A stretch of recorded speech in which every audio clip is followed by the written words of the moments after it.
L'Éthiopie ne cesse d'accorder d'importants pouvoirs aux femmes, sous l'impulsion du Premier ministre Abiy Ahmed. La gente féminine éthiopienne, jusque-là confinée par la tradition dans les seconds rôles, ne cesse de prendre du galon depuis plusieurs mois, fait remarquer notre collègue Anna Zeratsion.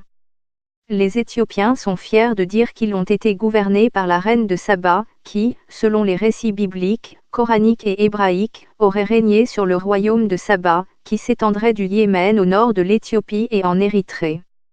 Mais en vérité, ce pays de la Corne de l'Afrique est profondément dominé par les hommes, ce qui emmène Ilina Biranu, une consultante en genre et en droit, à dire qu'en Éthiopie, on apprend très tôt à mépriser les femmes. Certains proverbes entendus dans les langues parlées en Éthiopie le confirment, une maison construite par une femme est une maison sans fondement, une femme appartient à son maître, de la même manière qu'une âme est à son créateur. Lire aussi, Sahle-Work Zewde devient la première femme présidente d'Éthiopie. Les femmes représentent environ la moitié des 102,5 millions d'âmes vivant en Éthiopie.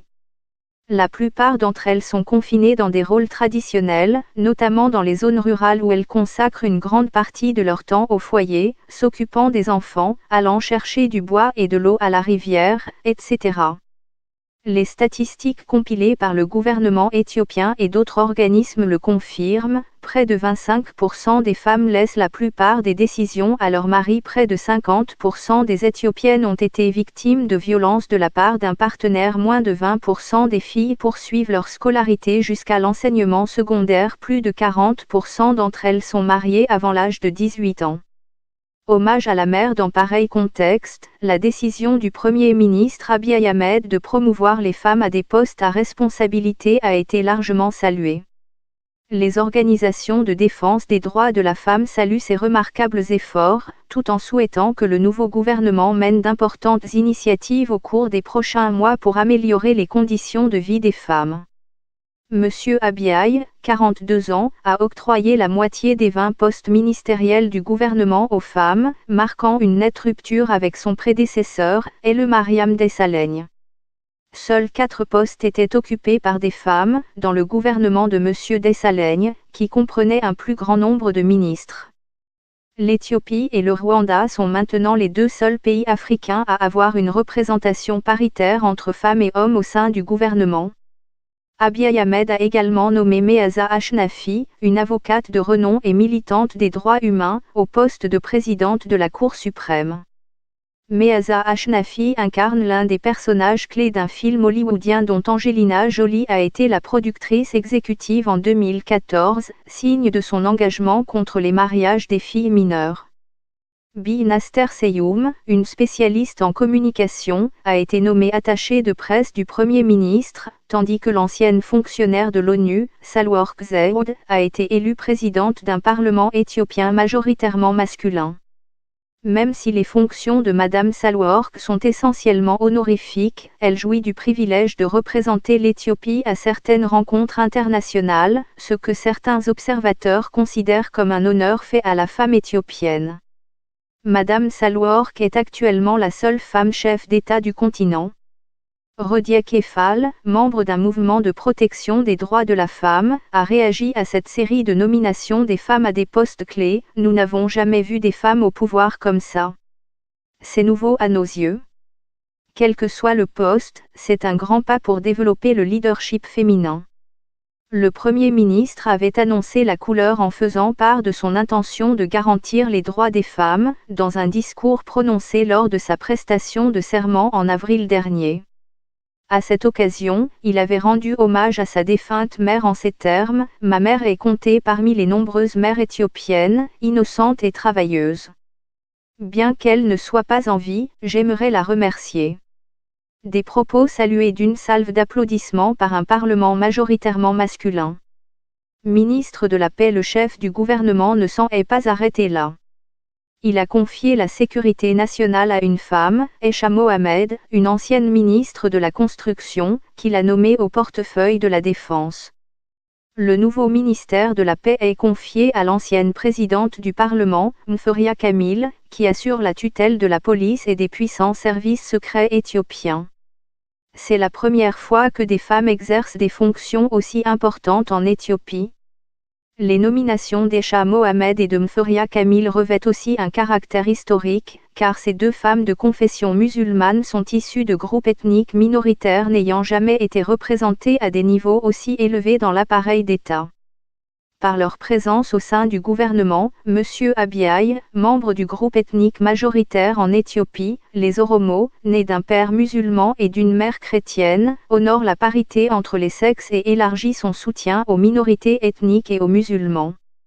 Ces derniers se plaignent parfois d'être politiquement marginalisés. Moins corrompus que les hommes bien qu'elle n'ait pas d'expérience dans l'armée ou la police, Aisha Mohamed et Mferia Kamil sont réputés être des poids lourds de la politique éthiopienne, la première ayant probablement plus de poids puisqu'elle dirige l'un des 4 partis de la coalition au pouvoir, le Front démocratique révolutionnaire du peuple éthiopien. S'expliquant sur les nominations qu'il a faites le mois dernier, M. Abiy a déclaré que les femmes étaient moins corrompues que les hommes et qu'elles contribueraient à instaurer la paix, un défi majeur pour l'Éthiopie, où des centaines de personnes ont été tuées dans des violences ethniques et politiques durant ces dernières années. L'arrestation, la semaine dernière, de plus de 60 fonctionnaires, dont l'ancien directeur adjoint de l'Agence nationale de renseignement, semble lui donner raison. Les fonctionnaires ont été arrêtés dans le cadre d'une enquête sur la corruption et les violations des droits humains. Abeba Gebresilaz, une candidate indépendante sans succès aux élections de 2005, a dit à la BBC qu'elle n'avait aucun doute que la décision de M. Abiy de donner plus de pouvoir aux femmes porterait ses fruits. Les femmes aiment toujours la paix et quand il arrive quelque chose de nuisible à la paix, ce sont elles les premières victimes, ajoute-t-elle. Pas de faveur aux femmes. Mekoen Fiza, un enseignant à l'université Mexel, en Éthiopie, salue la nomination des femmes à des postes à responsabilité, tout en se demandant si celles qui font partie du gouvernement seraient en mesure ou pas de tenir tête au Premier ministre en cas de nécessité. Si Abiy Ahmed les choisit pour éviter les malentendus qu'il pourrait avoir avec les hommes et créer une mentalité de béni-oui-oui avec elles, les problèmes du pays ne seraient donc pas résolus, a-t-il averti. Madame Ilina, la consultante en genre et en droit, ne partage pas le point de vue de l'universitaire. Je ne pense pas que ces femmes soient arrivées au pouvoir grâce à la générosité d'Abiy, de la société ou du système, dit-elle. C'est plutôt pour le résultat de leur dur labeur et de leurs efforts qu'elles ont été choisies. Donc, en tant que femmes, nous ne devrions pas voir ça comme une faveur, ajoute Madame Ilina. Madame Meaza, la nouvelle présidente de la Cour suprême, est l'un des modèles de compétences féminines du pays. Fondatrice de l'Association des femmes juristes éthiopiennes, elle est surtout connue pour son combat contre les lois jugées discriminatoires du pays. Une histoire vraie derrière le film d'Angelina Jolie. Madame Meaza a obtenu l'un de ses plus grands succès à la fin des années 1990 lorsqu'elle assurait la défense d'une jeune mariée de 14 ans devant le tribunal. La jeune fille était accusée d'avoir tué son mari qui l'avait enlevée et violée. Elle a gagné le procès, ce qui a conduit l'Éthiopie à interdire l'enlèvement des jeunes filles en vue du mariage. Cette affaire, qui a eu un large écho médiatique, a été à la base du film d'Ifrey, le mot amharique qui désigne le courage, dont Angelina Jolie a été la productrice exécutive. Lire aussi, une femme à la tête de la Cour suprême fédérale d'Éthiopie. Une femme nommée ministre de la Défense en Éthiopie. Je suis heureuse que le plafond de verre soit brisé et que mes filles puissent rêver de devenir ce qu'elles veulent être en Éthiopie. Je m'efforcerai de rendre la justice pour tous. Les personnes vulnérables en bénéficieront, en particulier les femmes, a-t-elle réagi après sa nomination à la tête de la Cour suprême. Mais un rappel de l'ampleur des défis auxquels les femmes sont confrontées a été fait lorsque des hommes en Éthiopie ont réagi à sa nomination en disant « Wendata ». Ce mot de l'amharique, une langue largement parlée dans le pays, est souvent utilisé pour féliciter une femme pour son succès. Il signifie, en d'autres termes, qu'elle ressemble, par son succès, à un homme.